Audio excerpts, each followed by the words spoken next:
નમસ્કાર, આપ જોઈ રહ્યા છો ઇન્ડિયા ન્યૂઝ ગુજરાતનું સોશિયલ મીડિયા પ્લેટફોર્મ. હું છું આપની સાથે રૂચા પંડ્યા. આજનો આપણો જે વિષય છે આપ સૌ કોઈ જાણીએ છીએ કે મામા ભાણા વચ્ચે ઘણા લાંબા સમયથી લગભગ કહી શકાય કે 7 વર્ષથી તે બંનેનો ઝઘડો ચાલતો હતો ને હવે કહી શકાય કે તેમનો વનવાસ પૂરો થયો છે અને તેમના સંબંધમાં ફરીથી એક સુધારો આવી રહ્યો છે. જી હા, હું વાત કરી રહી છું કૃષ્ણ અને ગોવિંદાની. જે મામા ભાણા કેટલાય વર્ષોથી લગભગ 7 વર્ષોથી તે બંને વચ્ચે ઝઘડા ચાલી રહ્યા હતા. બંને એકબીજાના સામે જોવા માટે પણ તૈયાર નહોતા. ઘણીવાર તો એવું થતું હતું કે તે કપિલ શર્મા શોમાં ગોવિંદા અને તેમની પત્ની આવે છે પણ તે જ સમયે ક્યાંક ને ક્યાંક આપણને કૃષ્ણ નથી જોવા મળતો અને ત્યારે આ બધી જ વાત વચ્ચે કહી શકાય કે હવે એવું લાગી રહ્યું છે કે તે બંનેના જે ઝઘડા છે તે સોલ્વ થઈ ગયા છે.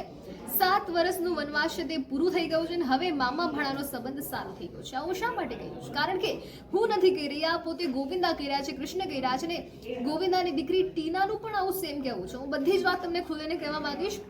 હમણાં જ થોડા સમય પહેલા જ્યારે ધ કપિલ શર્મા શોમાં ગોવિંદા અને કૃષ્ણ બંને સાથે જોવા મળ્યા હતા અને બંને બધાના કહી શકાય કે જે 7 વર્ષના ઝઘડા છે તે બધા જ ઝઘડા ભૂલીને એકબીજાને એવી રીતે ભેટ્યા હતા જાણે તે બંને વચ્ચે ક્યારે ઝઘડો થયો જ નથી.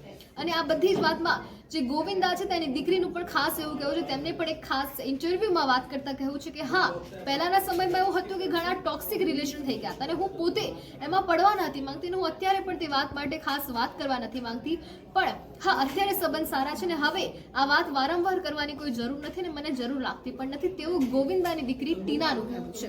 અને પછી ગોવિંદાએ પોતે ધ કપિલ શર્મા શોમાં જ્યારે આવે ત્યારે તેમણે ખુલીને વાત કરી હતી અને કહ્યું હતું હું આજે અમારા ઝઘડાને ખુલીને વાત કરવા માંગુ છું. ને તેમાં તેમણે કહ્યું હતું કે હું એક દિવસ કૃષ્ણ પર ગુસ્સે થઈ ગયો હતો અને મેં તેને કંઈક તેના ડાયલોગ માટે અથવા તેના કામ માટે કંઈક કહ્યું છે ને ત્યારે મારી પત્ની તે મારા પર ગુસ્સે થઈ ગઈ હતી કે તમારે આવું કરવાનું ક્યાં આવે છે, તે કામ કરે છે, આખી ઇન્ડસ્ટ્રીમાં આવું છે, તેને આવું ના લડશો, તે પૈસા કમાવાનો પ્રયાસ કરી રહ્યો છે. અને પછી મારી પત્નીએ કહ્યું કે તમે ઝઘડો ના કરશો, એ તમને પ્રેમ કરે છે અને તમે એની એકવાર માફી માંગી લો. અને આ બધી વાત ગોવિંદાએ પોતે જ તે શોમાં કરી છે. હવે આ બધી વાત પાછળ આપનું શું કહેવું છે કે શું કારણ હોઈ શકે છે અને શા માટે કેવી રીતે આ બંને ભેગા થયા છે? આપને આ બધા પાછળનું શું કહેવાય શું લાગી રહ્યું છે ચોક્કસથી અમને જણાવશો.